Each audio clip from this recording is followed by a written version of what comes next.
Hi everyone, विमलेंद्रा classes में आपका स्वागत है। आज हम वर्णमाला पढ़ेंगे। वर्णमाला। वर्णमाला वर्ण प्लस माला से बना है।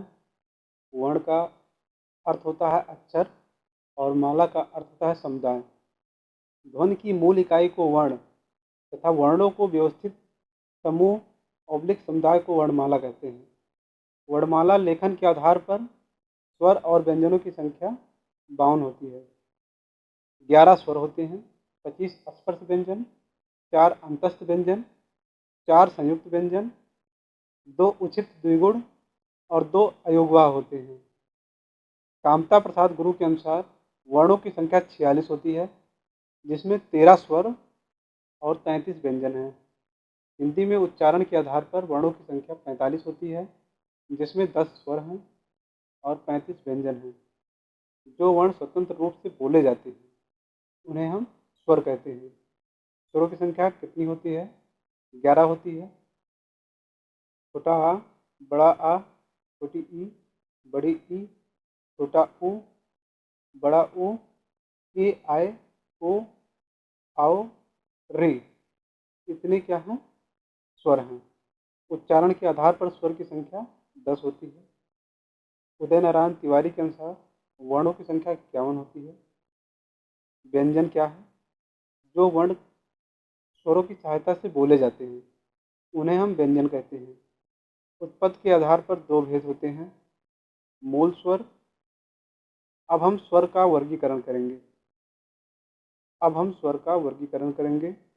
उत्पत्ति के आधार पर 2 भेद होते हैं, मूल स्वर। जिन स्वरों का निर्माण एक खंड द्वारा होता है उन्हें मूल स्वर कहते हैं। छोटा आ, छोटी ई, छोटा ऊ, ये प्राकृतिक स्वर हैं, री। ठीक है। संधि स्वर। जिन स्वरों का उच्चारण 2 खंडों के योग से होता है उन्हें हम संधि स्वर कहते हैं। इनके 2 भेद होते हैं, सजातीय स्वर, विजातीय स्वर। सजातीय स्वर को हम मूल दीर्घ स्वर कहते हैं। जो स्वर समान जात के योग से निर्मित हैं उन्हें हम सजातीय स्वर कहते हैं। छोटा आ प्लस छोटा आ मिलकर बड़ा आ बन जाता है। छोटी ई प्लस छोटी ई मिलकर बड़ी ई हो जाता है। छोटा ऊ और छोटा ऊ मिलकर बड़ा ऊ हो जाता है। विजातीय स्वर विभिन्न जात के योग से बने होते हैं।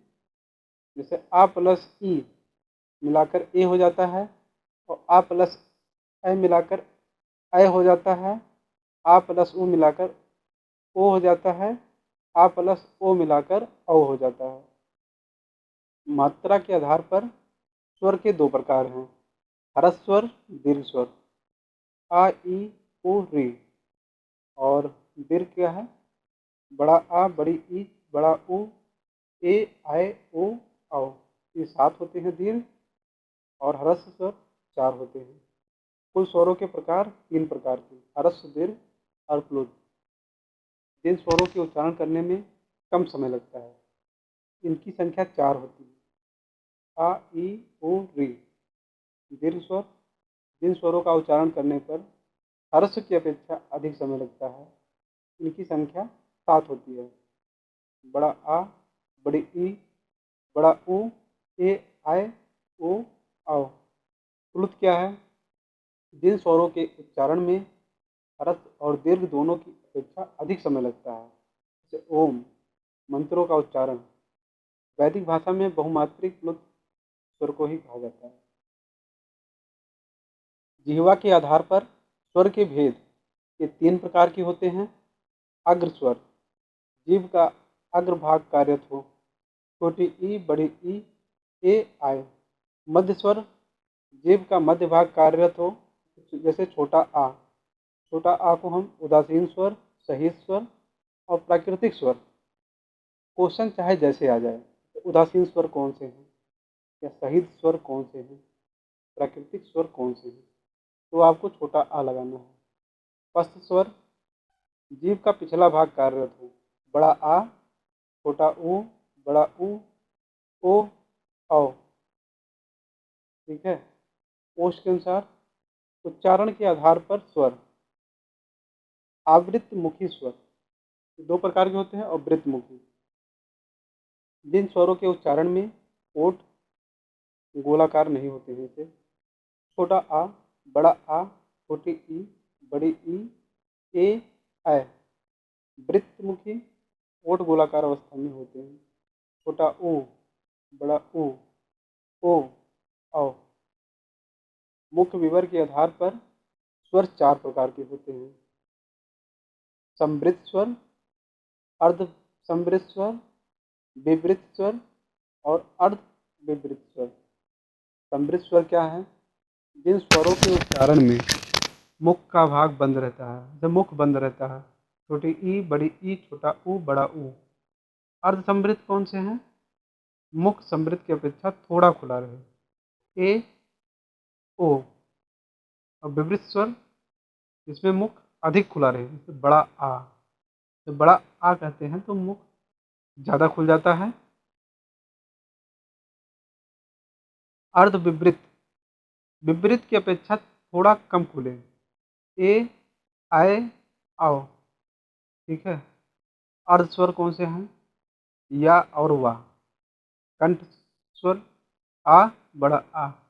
तालव्य स्वर ई, बड़ी ई। मूर्धन्य स्वर री। ओष्ठ स्वर छोटा ऊ, बड़ा ऊ। कंठ ओष्ठीय ओ, आओ। कंठ तालव्य ए, आए। प्राकृतिक स्वर आ, ई, उ। उदासीन स्वर छोटा आ। व्यंजन की संख्या 33 होती है, जो वर्ण स्वरों की सहायता से बोले जाते हैं। स्पर्श व्यंजन 25, उच्चारण के आधार पर स्पर्श व्यंजन 27। इसमें दो द्विगुण व्यंजन को भी जोड़ दिया जाता है, डा और ढा। द्विगुण उच्छिष्ट व्यंजन है। कंठ व्यंजन, जिन वर्णों का उच्चारण करने पर जीभ का पिछला भाग हमारे कंठ को छूता है। ठीक है। का, खा, गा, घा, अंगा, था और विसर्ग, ये सब किस में आएंगे? कंठ व्यंजन में आएंगे। तालव्य व्यंजन, जिन वर्णों का उच्चारण करने पर जीभ हमारे ताल को स्पर्श करती है। चाछा, जाझा, इया, ये स्पर्श संघर्षी हैं। या और सा भी इसमें है। मूर्धन्य व्यंजन, जिन वर्णों का उच्चारण मुख से होता है।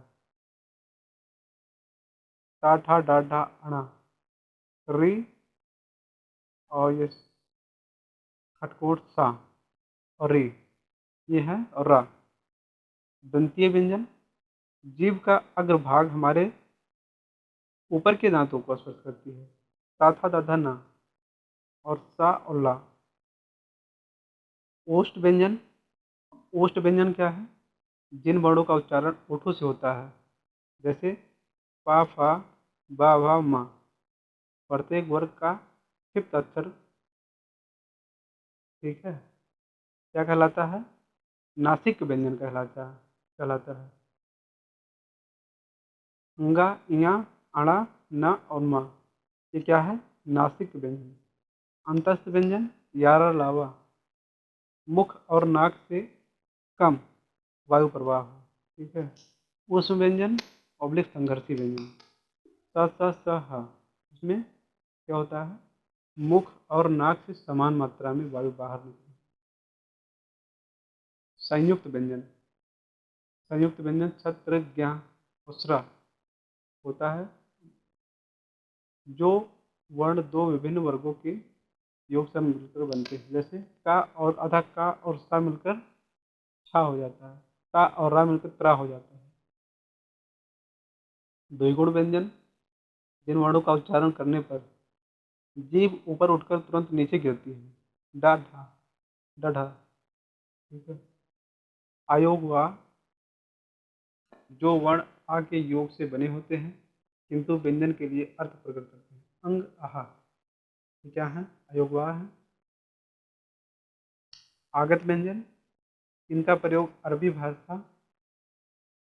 प्रयोग अरबी फारसी भाषा में मिलता है। जा, इसमें नुक्ता लग गया है, बिंदी और फा। लुठित व्यंजन, जिन वर्णों के उच्चारण के समय जीभ का नोक वायु से रगड़ खाकर कांपती है। रा, प्रकंपित।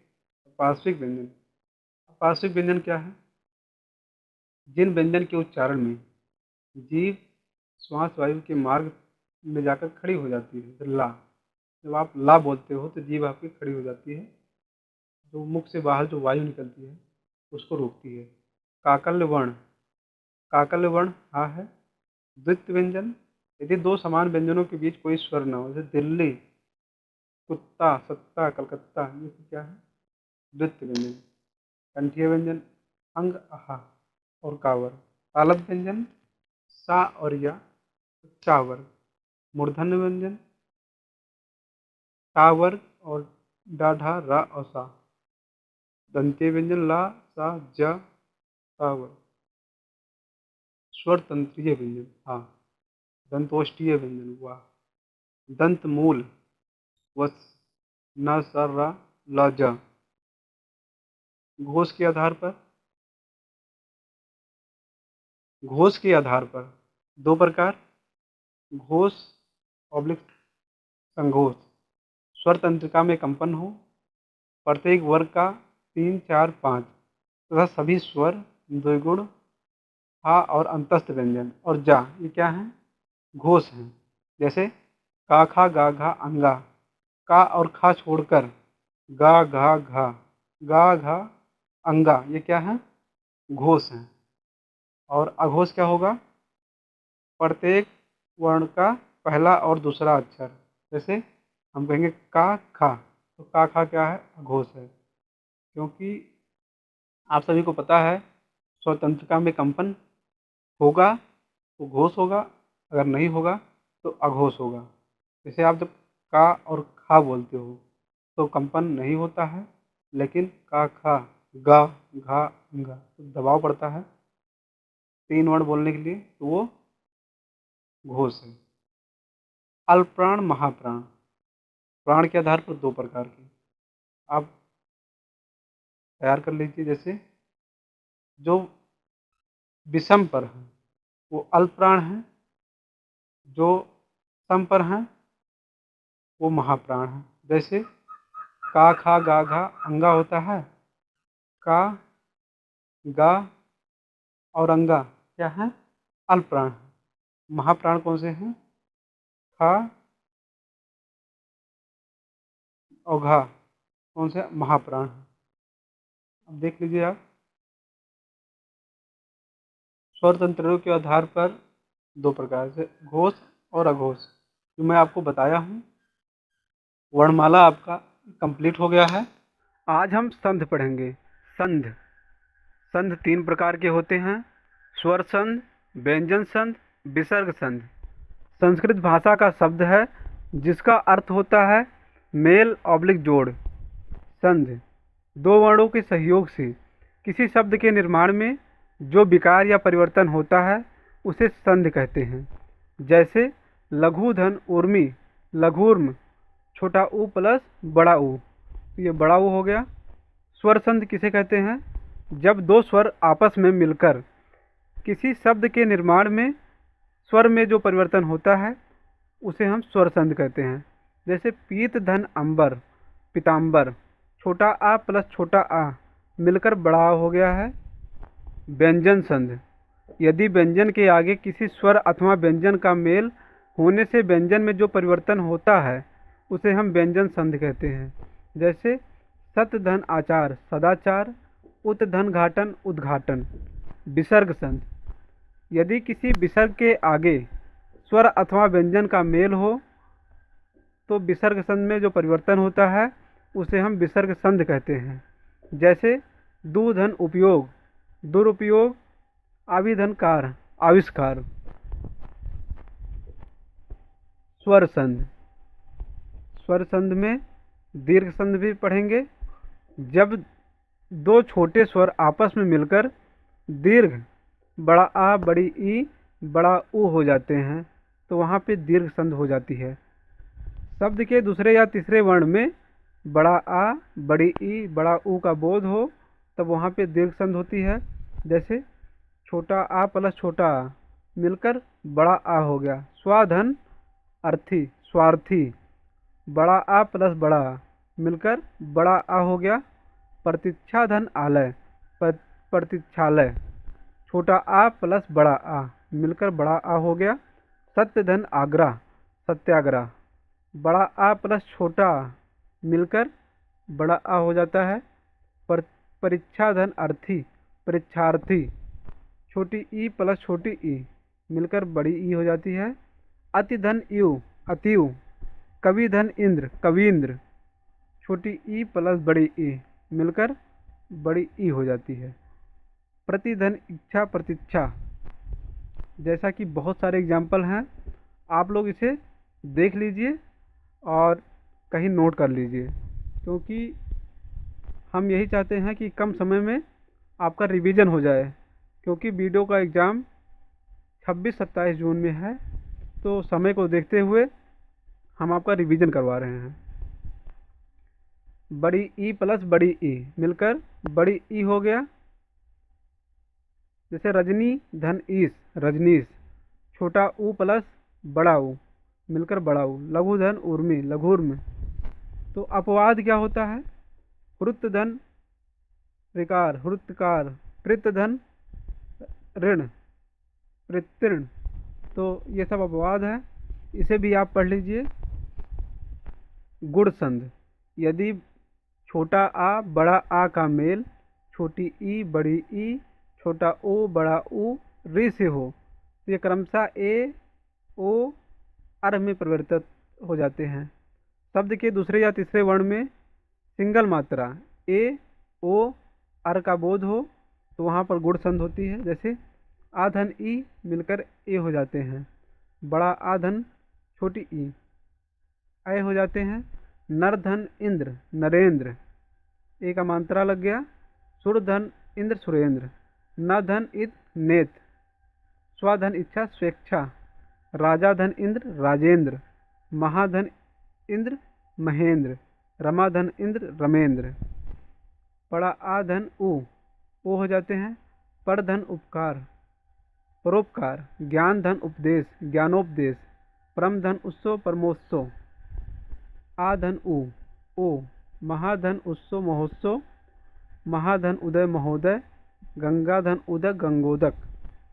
छोटा आ प्लस बड़ी ई मिलकर ए हो जाते हैं। जैसे नर धन इंद्र, नरेंद्र। सुर धन इंद्र, सुरेंद्र। जैसा कि हम आपको बताए हैं ऊपर, वही सारे एग्जाम्पल नीचे भी दिए हैं। अब यहाँ सर्वधन ईश्वर, सर्वेश्वर। गण धन ईश, गणेश। नर धन ईश, नरेश। परम धन ईश्वर, परमेश्वर। ये कैसे बन रहे हैं हम आपको बताए हैं, क्योंकि देखिए छोटा आ प्लस बड़ा ऊ मिलकर ओ हो जाते हैं। शीत धन उष्ण, शीतोष्ण। नव धन उड़ा, नवोढ़ा। सूर्य धन ऊर्जा, सूर्योर्जा। इस प्रकार आप पढ़ लीजिए ज़्यादा से ज़्यादा, क्योंकि आप जब पेपर देने जाएंगे तो आपको एग्जाम्पल डिक्टो यहीं से मिलेंगे। देवधन ऋषि, देवर्षि। सप्तधन ऋषि, सप्तऋषि। शीत धन ऋतु, शीत ऋतु। ये कैसे बन रहे हैं ये मेथड बताया है, उसी मेथड के हिसाब से आपको बनाना है। अब वृद्ध स्वर, छोटा आ बड़ा आ के साथ ए या ऐ आ जाए तो ऐ हो जाता है। छोटा आ बड़ा आ के साथ ओ या ओ आता है तो औ हो जाता है। दूसरे या तीसरे वर्ण में डबल मात्रा, जैसे लोक धन इचना, लोकैषणा। तत्र धन अयो, तत्रयो। एक धन एक, अकेक। मत्र धन एक, मत्रेक, मतैक। धन धन ऐश्वर, धनेश्वर। आपको ऐसे तैयार करना है। आ धन ए, आय। सदा धन एव, सदैव। तथा धन एव, तथ्यो। बड़ा आ धन ओ, आओ। महाधन ओज, महोज। महाधन ओजस्वी, महोजस्वी। यण संध, जब छोटी ई बड़ी ई छोटा ऊ बड़ा ऊ रे के आगे कोई अन्य स्वर आए तो ये क्रमशः या व रा ला में परिवर्तित हो जाते हैं। शब्द का पहला या दूसरा वर्ण आधा हो या तुरंत बाद अंतस्थ व्यंजन आए। ई धन आ या, यदि धन अप, यद्यप। अति धन अधिक, अत्यधिक। ई धन आ, इति धन आद, इत्यादि। अति धन आचार, अत्याचार। ई धन उ, यू। नि धन उन, न्यून। वी धन यू व्यू। ये कैसे बन रहे हैं, आपको ये रूल हम बताए हुए हैं और उसी अनुसार हम बना रहे हैं। जैसे ऊ, जैसे सू, तो यहाँ पे ऊ हो गया, और आ तो क्या हो जाएगा, वाह हो जाएगा, स्वच्छ। मनुधन अंतर मनवत्तर। ई धन ऊ यू, जैसे ऊपरी धन युक्त उपरयुक्त। अभिधन उदय अभ्युदय। ये वाला एग्जाम्पल काफ़ी पूछा जाता है, अभ्युदय वाला। अतिधन उत्तम अत्युत्तम। आप लोग इसे पढ़ लीजिएगा, इसका स्क्रीनशॉट ले लीजिएगा। लृधन आ ला, लृधन आकृति लाकृति। त्राधन आ रा, मातृधन आज्ञा मात्राज्ञा। पितृधन आज्ञा पित्राज्ञा। पितृधन इच्छा पितृच्छा। अयाद संध, यदि ए आय ओ आओ का मेल अन्य स्वर से हो तो ए का आय और आय का आय, ओ का अव और अव का आव हो जाता है। शब्द के बीच में वा या आय, जैसे ए धन आ तो आय हो गया। से धन अन शयन। ने धन अयन नयन। ए धन आ आय। नय धन अक नायक। गय धन अक गायक। ए धन ई आई। नय धन इका नायिका। गय धन इका गायिका। ओ धन अन पवन। ये कैसे बन रहे हैं, ये रूल लिखा हूँ, उसी अनुसार ये बन रहे हैं। आप इसे किसी कॉपी में उतार लीजिए। अगर आप इसे कहीं पढ़े होंगे तो आपका रिवीजन हो रहा होगा। अवधन ई आवी। भवधन इनी भामिनी। व्यंजन संध। अब हम पढ़ेंगे व्यंजन संध। यदि किसी व्यंजन के आगे किसी स्वर अथवा व्यंजन का मेल होने से व्यंजन में जो परिवर्तन होता है उसे हम व्यंजन संधि कहते हैं। किसी स्पर्श व्यंजन के प्रथम का, चा, टा, ता, पा के बाद किसी वर्ग का तीसरा चौथा स्वर या अंतस्थ व्यंजन या रा लावा आए तो वहाँ वर्ग का पहला वर्ण का, चा, टा, ता, पा के स्थान पर अपने ही वर्ग के तीसरे वर्ण हो जाता है। जैसे वाक धन जाल, तो का तीसरा वर्ण का खा गा तो वाक जाल हो गया। सत धन आचार, ता था डा सदाचार हो गया। दिक धन अंबर दिगंबर। वाक धन ईश वागीश। वाक धन दान वागदान।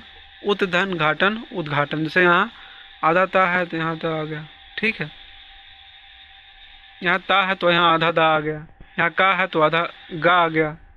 यदि स्पर्श व्यंजन के प्रथम अक्षर के आगे कोई अनुनासिक व्यंजन आए तो उसके स्थान पर उसी वर्ग का आधा पांचवा अक्षर हो जाता है।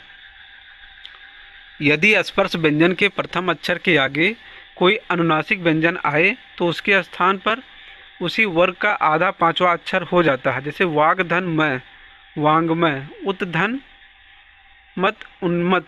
सट धन मास षण्मास। जब किसी ह्रस्व या दीर्घ स्वर के आगे छा आता है तो छा के पहले चा बढ़ जाता है। परिच्छेद परिधन छेद। लक्ष्मी धन छाया लक्ष्मी धन छाया लक्ष्मी छाया। आच्छादन आधन छादन।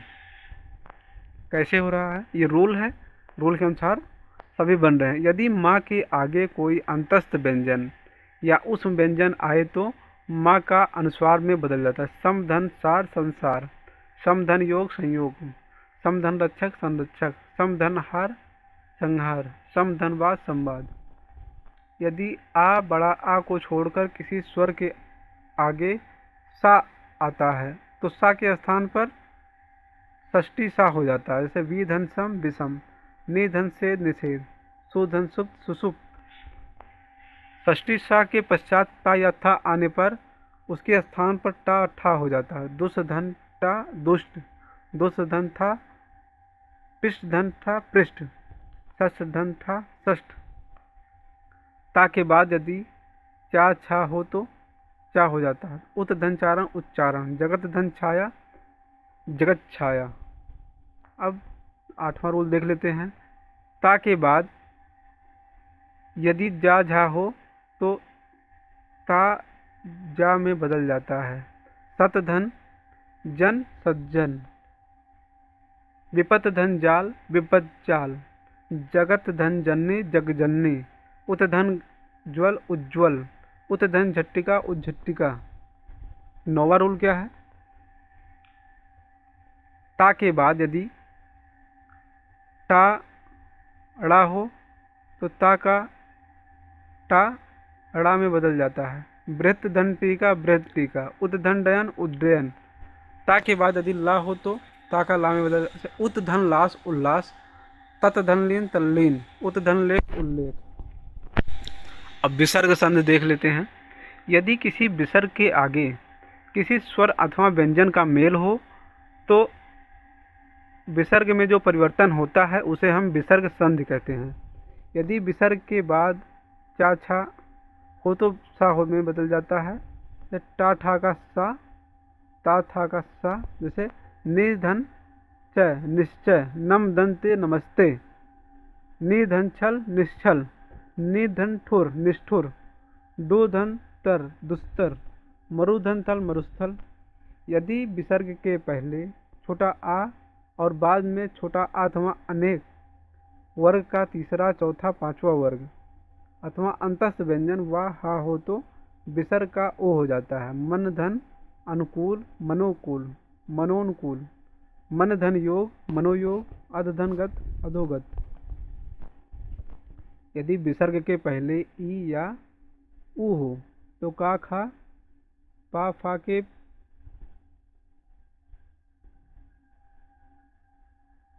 रहने पर विसर्ग का सा हो जाता है। दू धन कर्म दुष्कर्म, नि धन कंटक निष्कंटक, नि धन कपट निष्कपट, बहि धनकार बहिष्कार, दू धन प्रकृत दुष्प्रकृत। यदि विसर्ग के बाद रा हो तो विसर्ग लुप्त हो जाता है और उसके पहले का स्वर दीर्घ हो जाता है। नि धन रोग निरोग, नि धन रज नीरज, नि धन रस नीरस, नि धन रुज निरुज। अपवाद क्या है? नमः और पूर्व में विसर्ग का सा हो जाता है। नमः धन कार नमस्कार और पूर्व धन कार पुरस्कार। यदि विसर्ग के पूर्व आ हो तो बाद में का या पा हो तो विसर्ग में कोई परिवर्तन नहीं होता है। प्रातः धन काल प्रातः काल, अंता धन काल अंता काल। तो संधि पूरा कंप्लीट हो गया है। आप इसे 2 से 3 बार देखिए क्योंकि यहाँ से एक भी क्वेश्चन बाहर नहीं जाएगा। अगर आपको मेरा वीडियो अच्छा लगा तो चैनल को सब्सक्राइब करें और ज़्यादा से ज़्यादा शेयर करें। धन्यवाद। आपका दिन शुभ हो। आज हम समास पढ़ेंगे। समास वीडियो एग्जाम का बहुत ही महत्वपूर्ण टॉपिक है। समास 6 प्रकार के होते हैं, नहीं तो ये मुख्यतः 4 होते ही हैं। अव्ययी भाव समास, तत्पुरुष समास, द्वंद्व समास, बहुब्रीहि समास। प्रसर्ग कारक के आधार पर तत्पुरुष समास 6 प्रकार के होते हैं। समास की परिभाषा आप जान जाइए। पहले 2 या 2 से अधिक बने हुए नवीन और सार्थक शब्द को समास कहते हैं। अव्ययी भाव समास, जिस समास का पूर्व पद अव्यय अवलिक प्रधान हो, वा वे यथा प्रति पर भर दर अनु। जैसे बाकायदा कायदे के अनुसार, बेफायदा बिना फायदे के, यथाशक्ति शक्ति के अनुसार, प्रतिदिन प्रत्येक दिन, परोक्ष अच्छ से परे, दरअसल असल में। जिस समास का पूर्व पद और उत्तर पद एक समान रहता है वहाँ अव्ययी भाव समास होता है। जैसे हाथों हाथ, हाथ ही हाथ, सरासर सर आसर, पल पल पल ही पल। जैसे इसमें कहा क्या गया है, पूर्व पद और उत्तर पद अगर समान रहे वहाँ भी अव्ययी भाव समास होता है। जैसे घड़ी घड़ी, घड़ी ही घड़ी, रातों रात रात ही रात, बीचों बीच बीच ही बीच। अब समझ लिए। तत्पुरुष समास क्या होता है? पूर्व पद गौड़, जैसे प्रधान, जैसे पूर्व पद गौड़ नग्न होता है और उत्तर पद प्रधान होता है। प्रसर्गों के आधार पर 6 प्रकार के होते हैं। कर्म को करण से, संप्रदान के लिए, अपदान से अलग होने के अर्थ में, संबंध का की के अधिकरण में पर, जैसे गगन चुंबी, गगन को चूमने वाला। जन्मांध, जन्म से अंधा। मन चाहा, मन से चाहा। अब यहाँ पे आप पूछ लेगा ये कौन सा तत्पुरुष समास है, तो आपको यहाँ से जानना पड़ेगा कर्म है कि करण है, संप्रदान है। इसे आपको याद करना पड़ेगा, ये पहचान, तभी आप जान पाएंगे। क्षुधासुर, क्षुधातुर, क्षुधातुर, क्षुधा से आतुर। पुस्तकालय, पुस्तक के लिए आलय। बैलगाड़ी, बैल के लिए गाड़ी। नेत्रहीन, नेत्र से हीन। पथभ्रष्ट, पथ से भ्रष्ट। भारत रत्न, भारत का रत्न। राजाज्ञा, राजा की आज्ञा। आत्मविश्वास, आत्मा पर विश्वास। घुड़सवार, घोड़े पर सवार। घृतान, घी से पका हुआ अन्न, घृतान। कर्मधारय समास किसे कहेंगे? पूर्व पद विशेषण और उत्तर पद विशेष ऑब्लिक प्रधान होता है। लाल मढ़, लाल है जो मढ़। नील गाय, नीली है जो गाय। देह लता, देह रूपी लता। अपवाद क्या है? महावीर, महान है जो वीर। पीताम्बर, पीला है जो वस्त्र। द्विगु समास, पूर्व पद संख्यावाचक, समूह या समाहार का बोध होता है, जैसे नवग्रह। बहुब्रीहि, दो पदों के माध्यम से तीसरे पद का बोध हो, जैसे चक्रपाण, चक्र है जिसके हाथ में अर्थात विष्णु। मृत्युंजय, मृत्यु को जीतने वाला अर्थात मृत्युंजय। द्वंद्व समास, दो पद प्रधान, दोनों का स्वतंत्र अस्तित्व, दोनों विलोम। ना व अन्न के स्थान पर ना का प्रयोग होता है, जैसे नत्र तत्पुरुष असभ्य, ना सभ्य। अगोचर, ना गोचर। अनपढ़, ना पढ़। अलुक तत्पुरुष, जिस तत्पुरुष से पहले जिस तत्पुरुष के पहले पद को विभक्त का लोप न होकर उसी में समाहित हो जाती है, उसे आलुक तत्पुरुष कहते हैं। जैसे युधिष्ठिर, युद्ध में स्थिर रहने वाला। आप पढ़ लीजिए, इतना आपके एग्जाम के लिए बहुत ही इनफ है। अगर ये सारे रूल आप समझ लेते हैं तो कोई भी समास आ जाएगा तो आप उसे कर ले जाएंगे। आज हम रस पढ़ेंगे। रस वीडियो एग्जाम के लिए बहुत ही महत्वपूर्ण टॉपिक है। इसे हम 10 मिनट में रिवीजन करवा रहे हैं। आप मेरे साथ 10 मिनट बिताइए, आपके रस से एक भी क्वेश्चन गलत नहीं जाएंगे। संस्कृत भाषा में रस 11 हैं, प्राकृत भाषा में रस 10 हैं, हिंदी में रस 9 हैं। रस 4 प्रकार के होते हैं, अस्थाई भाव, विभाव, अनुभाव और संचारी भाव। तो सबसे ज़्यादा संचारी भाव से ही प्रश्न बनते हैं। विभाव क्या है? जो भाव को उत्पन्न करे।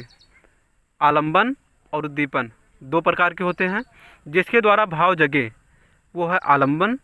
उद्दीपन जो भाव को गति दे। अनुभाव में सात्विक होता है 8 प्रकार का, कायिक, वाचिक, आहार और मानसिक।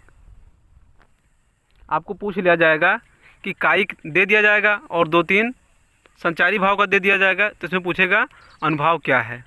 तो कायिक, वाचिक, आहार, मानसिक, अगर ये सब पता रहेगा आपको तो आप बहुत आराम से ऑप्शन को टैकल कर ले जाओगे। संचारी भाव 33 होते हैं, मन में अल्प समय तक संचरण करके चले जाते हैं। छल नामक 34वां संचारी भाव देव कवि ने माना है। रस और उसका अस्थाई भाव, यहाँ से भी प्रश्न डायरेक्टली पूछ लिए जाते हैं। जैसे श्रृंगार रस का अस्थाई भाव रति और प्रेम है। हास्य का हास, हंसना। करुण का शोक, दुख। वीर का उत्साह, जोश। रौंद, क्रोध, गुस्सा। भयानक का भय, डर। विभत्स, जुगुप्सा, घृणा। अद्भुत का अस्थाई भाव विस्मय, आश्चर्य। शांत का निर्वेद, वैराग। वात्सल, स्नेह, प्रेम। भक्ति, अनुराग, प्रेम। ये अस्थाई भाव है। आचार्य भरत मुनि ने रसों की संख्या 8 मानी है, शांत रस को रस नहीं माना है। ये बहुत इंपॉर्टेंट पॉइंट है, आप इसे नोट कर लीजिएगा। भरत मुनि ने रस के 3 अंग अवयव माने हैं, विभाव, व्यभिचारी भाव और संयोगात रस निष्पत्त। रस का संबंध श्री धातु से है। विश्वनाथ हैं जो कवि हैं, इनके द्वारा कहा गया है रस युक्त वाक्य ही काव्य कहलाता है। श्रृंगार रस, श्रृंगार रस का अस्थायी भाव रत और प्रेम है। इसे रसराज के नाम से भी जाना जाता है। जब विभाव अनुभाव संचारी भाव से पुष्ट होकर हृदय में रत का भाव उत्पन्न हो, वह श्रृंगार होता है।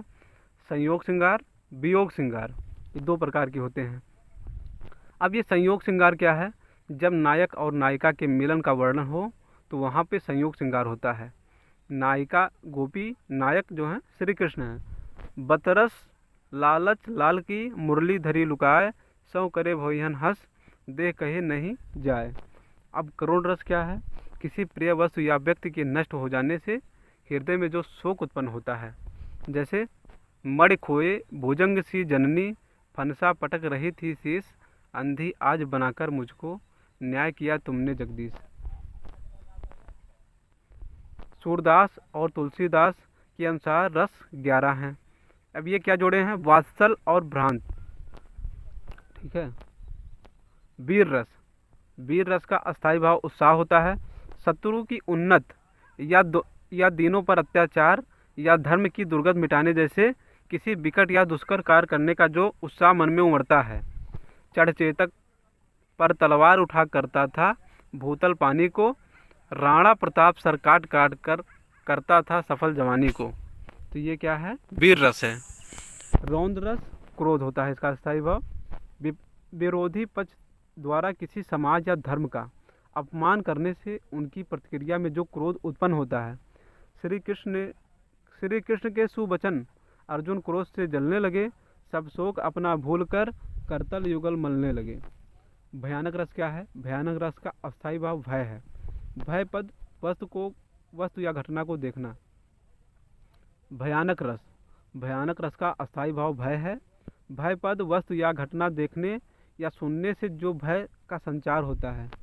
एक ओर अजगर ही लखी, एक ओर मृगराय, बिकल बटोही बीच में परियो मूर्छा खाए।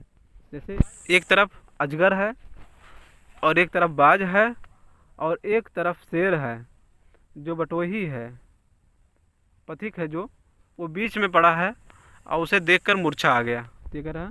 विभत्स रस क्या है? विभत्स का अस्थायी भाव घृणा है। ऐसी वस्तु को देखकर जिसमें घृणा का भाव उत्पन्न हो, प्रायः मांस का प्रयोग। सिर पर बैठियों काग आँख दो खात निकारत, खींचत जिभहि स्यार अति आनंद उर धारक। गीध जांग को खोद खोद के मांस उपारत, स्वान आंगुरी काट काट के खात बिदारत। ठीक है। अद्भुत रस, अद्भुत रस का अस्थायी भाव विस्मय और आश्चर्य होता है। जब किसी व्यक्ति के मन में विचित्र अथवा आश्चर्यजनक वस्तुओं को देखकर जो विस्मय उत्पन्न होता है। बिनु बग चले सुने बिनु काना, कर बिनु कर्म करे विध नाना, आनंद रहित सकल रस भोगी, बिनु बाड़ी बक्ता जड़ जोगी। ठीक है। शांत रस क्या है? शांत रस का अस्थायी भाव निर्वेद और वैराग है। संसार की क्षण भंगुरता तथा सांसारिक विषय भोगों के रूप में निर्वेद ही शांत रस का परिणत होता है।